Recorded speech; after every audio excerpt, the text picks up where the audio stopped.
کہ ایک بات جو میرا بیٹا کہتا ہے اور میں بھی پوچھنا چاہتی ہوں وہ یہ ہے کہ کیا مذہب کے بارے میں سوال کرنا غلط ہے؟ اگر ذہن میں سوال اٹھے تو کیا انسان دنیا کے ڈر سے اسے باہر نہ نکالے؟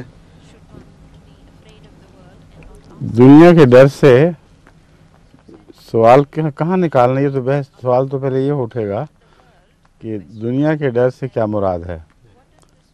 غالباً گھر والے مراد ہے ان کی. انہوں نے تھوڑی سی حضور اس میں وضاحت یہ کی ہے کہ بچہ کہتا ہے کہ جب بھی کوئی ایسی بات ہو جس کا مذہب سے تعلق ہو تو آپ جذباتی ہو جاتی ہیں اور ڈسکریج کرتی ہیں. وہی میں سمجھا تھا، یہی تو بات میں کہہ رہا ہوں کہ ان کی یہی مراد ہوگی. دنیا سے ان کی دنیا تو ماں ہی ہے نا، کہ وہ ماں کے ڈر سے ہم بات نہ کریں.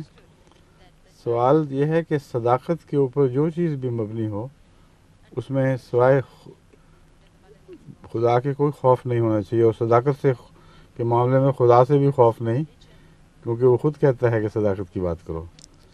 تو صداقت بے خوف چیز ہے. دنیا سے ڈرنا صداقت کے معاملے میں تو غلط بات ہے، لیکن بعض لوگ صداقت کے بہانے بد اخلاقیاں کرتے ہیں. اور جی ہم تو سچی بات کریں گے، منہ پہ ماریں گے چاہے کڑوی لگے، یہ جو انداز ہے یہ بےہودہ ہے، یہ بد اخلاقی ہے. لیکن صداقت میں کوئی بےہودگی نہیں.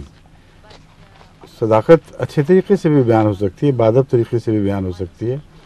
سوالات کے متعلق ان کے بچے کو میرا پہلا مشورہ تو یہی ہے کہ جو بھی سوال اٹھیں اپنے لیے اللہ سے دعا کر لیا کریں کہ خدا خود آپ کو سمجھا دے.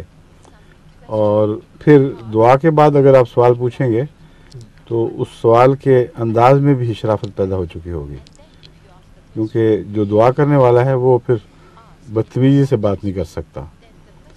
اور جہاں تک یہ کہنا کہ مذہبی سوال کیوں کرتے ہو، میں تمہیں دبا دوں گی، یا جو بھی انہوں نے رویہ اختیار کیا اللہ بہتر جانتے. ویسے تو بہت بااخلاق سوچی ہوئی خاتون ہے، میں ان کو ذاتی طور پر تو نہیں جانتا، لیکن ان کو بعض دوست واقف جو جانتے ہیں وہ بہت ان کی تہذیب اور اخلاق کے متعلق اچھی باتیں کرتے ہیں.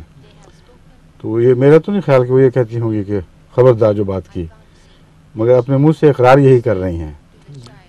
تو اس لیے وہ بجائے اس کے کہ خبردار جو یہ بات کی، یہ کہنا چاہیے کہ تم بتاؤ، اگر مجھے سمجھ آ گئی تو میں تمہیں سمجھاؤں گی، اگر نہ سمجھ آئی تو اور کسی سے پوچھ کے بتاؤں گی، اور اس عرصے میں تم بھی غور کرو. تو اس طریق پر کسی خوف کا سوال ہی باقی نہیں رہتا.